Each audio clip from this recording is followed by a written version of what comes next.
Hi, this is Mike Peterson from Challenge Island, Oakland County East, back with another one of our Steamtastic Fridays. So we're in the middle of our steam bee section these few weeks, and we're talking about the steam that bees do. So we're thinking of bees kind of like we do with engineers and scientists for humans. They're pretty creative and they do some problem solving. So when we think about the T in steam, the technology, usually we think of cell phones and laptops and cars and things like that. But in the animal kingdom, they kind of have their own technology also, because technology really is about using what you have available to solve a problem. So when it comes to bees, one big challenge or one problem they have is how do we make the honey? Where are we going to get our food from? So bees have gotten pretty smart over the years to figure out how they're going to do that.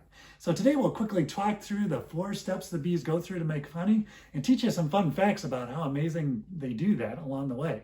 So first step for bees to get the honey is they have to go find the nectar. So if you've ever seen bees on the flowers in your backyard or in the park, that's them collecting the nectar, which is the raw material to make the honey from. So when a bee goes to collect nectar, it usually goes flying around. It'll collect from about 100 different flowers before it brings it back and starts turning it into honey. And so, in fact, if you think about the bees and all the work they go into, they'll fly around about 4 or 5 miles away from their hive to go find all the best flowers to get the nectar that they need. So, and then when they get back to the hive, one cool thing they do is they tell their friends where to go find the best nectar from. And they do that by doing what we call the waggle dance.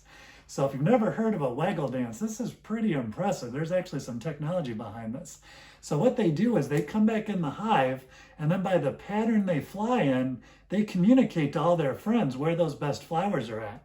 So they'll do some squiggling, they'll kind of wave back and forth. That'll tell them, the other bees, what direction that flower's from. And then based on which way they kind of circle back to do it over again, we'll tell them where the sun is at compared to where those flowers are. So when the other bees go out to find those flowers, they look up at the sun, then they remember the dance, and then they figure out where to find those flowers at. So a lot of sharing goes on to find those best sources of nectar. So first step is to go find the nectar.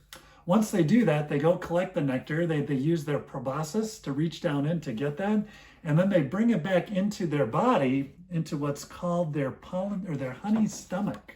So if you can see this picture here, if you take a look in the middle there, so they've got a special kind of stomach down inside them just for collecting that nectar, so that it stays in a nice safe place there.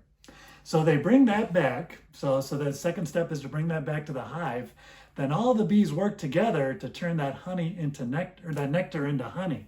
So it's the way they do that, believe it or not, is they take turns chewing it. So they'll chew it a little bit, kind of add some special chemicals and enzymes to it, pass it on to the next bee that chews it some more, changes it up a little bit more. After it goes through several bees like that, then it's finally ready to start being more like honey. But when they do that, it's kind of wet. So it has about 70% water in it, and real honey is only about 15 to 20% water. So the third step is how do we dry that out so that we can actually use it for honey? So the bees are pretty creative on that one as well. So what they do at that point is a bunch of bees line up outside the hive. So in this picture, you can see an example of a hive that's made out of wood. So the bees line up at the edge of that, and then they flap their wings as hard as they can to turn themselves into mini air conditioners that bring fresh air into the hive and help to dry that honey out so that it gets down to where it's a lot runnier or a lot thicker. Then they can store it a lot better. So third step is to dry it out. And the last step is to actually seal it up so they can store it for a long time and save it for later. So, and here's an example of how they do that. So they have their honeycombs, and we'll talk more next week about the engineers that build those honeycombs. But so they reach down into those honeycombs, deposit the honey in there, and then cap it off with a little bit of beeswax to kind of seal it up, kind of like putting a lid on a jar, like the honey jar, to protect it, and then they can save it for a long time. So just to give you a feel of all the work that goes into that, to just make 1 teaspoon of honey. So if I wanted to fill this teaspoon with honey, I would need 12 bees to go out and collect all the nectar to make that happen. So it takes a lot of bees to do that. And when it comes to the hive, Each hive usually cranks out about 100 to 200 pounds of honey each year. So that's how much the bees need, but that still allows for some leftovers so that the people like you and me can enjoy it as well. So when we go to get the honey at the store, so that there's still enough that the bees still got plenty to eat also.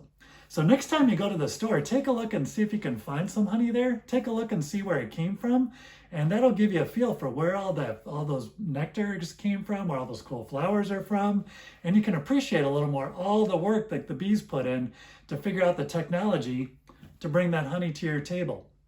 With that, thank you so much for joining us this week, and we look forward to seeing you next time.